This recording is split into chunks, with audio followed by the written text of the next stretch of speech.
Hey everyone, welcome to another video here on the Better Band Bureau. This week I'm going to get into a hot topic, which is the recent increase from the Copyright Royalty Board in streaming royalties. And it's been known for years that streaming royalties are far too low, both for artists and for songwriters. And finally, there is going to be an increase seen over the next 3 years, ending in 2022. It's only 44%, which isn't a ton, but something is better than nothing. So in this video, I'll talk about the changes that they've made and what's happening right now.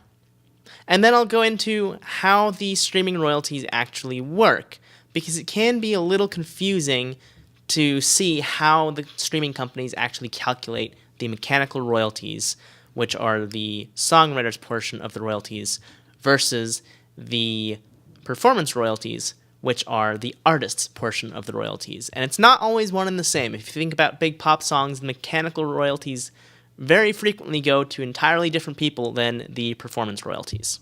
To start things off, in late January, the Copyright Royalty Board, or CRB, published new rates that are increasing year by year, and over time we'll see a 44% increase in the all-in royalty rate by the year 2022, when the new rates go into full effect. And they're kind of stepping up every year until then. This applies to different streaming platforms in different ways, but overall the royalty rates stay the same, just how they're calculated will be a little different.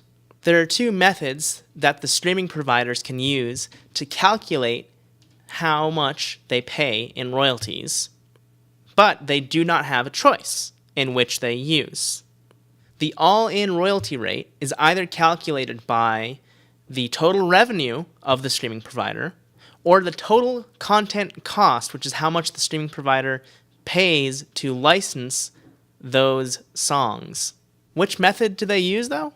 Well, that's easy. Whichever one results in a higher all-in royalty pool. That's good news for the artists. The streaming providers can't pick and choose which one they use to pay out less. Here's a breakdown of how companies like Spotify and Apple Music calculate the royalties from their paid subscription services. First, they have to determine which is greater, and these are the rates for 2019. 11.4% of the music service revenue, or 22% of the total content cost. Whichever of those is greater will become known as the all-in royalty pool. The all-in royalty pool is then divided into mechanical or songwriter royalties and performance royalties, which go to the artist or label. Once the mechanical royalties are separated, the streaming provider determines which is greater. The sum of all the mechanical royalties, or 50 cents for each paying subscriber. This is determined to be the payable royalty pool.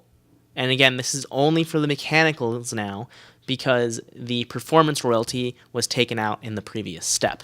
The payable royalty pool is then divided by the total number of plays for all songs across the platform, and then each song has that portion of royalty allocated to it based on the number of plays for each songwriter. Now, this is just a very, very brief overview of how this works. When you get into millions of dollars, the numbers add up very quickly, and it's all very confusing. So I'm not going to go into that because it could cover hours worth of content here. But I hope that this little overview helps. If you have any questions, please let me know. Drop a comment below, and I'll get back to you as soon as possible. Again, it's not a huge increase. 44% isn't anything major. 44% of nothing is still practically nothing. But it's a step in the right direction. I hope that we'll see these royalties continue to increase for artists and for songwriters in the coming years. So, thanks for watching, everyone. Just a reminder that I have a free coaching offer going on right now. If you sign up for my mailing list, the Better Band Bureau mailing list, a link to which will be in the description or comments below, you can get a free 30-minute coaching session with me to talk about what you're struggling with your band, what your plans and goals are, and try to see what kind of outcome you can have for your career in a band. So please check that out if you want to succeed with music as your career. It's very fulfilling to become a professional musician, so I highly encourage it. Again, the link will be in the comments or description below. I hope you check it out, and I will talk to you soon. Have a great week, everyone, and thanks again for watching.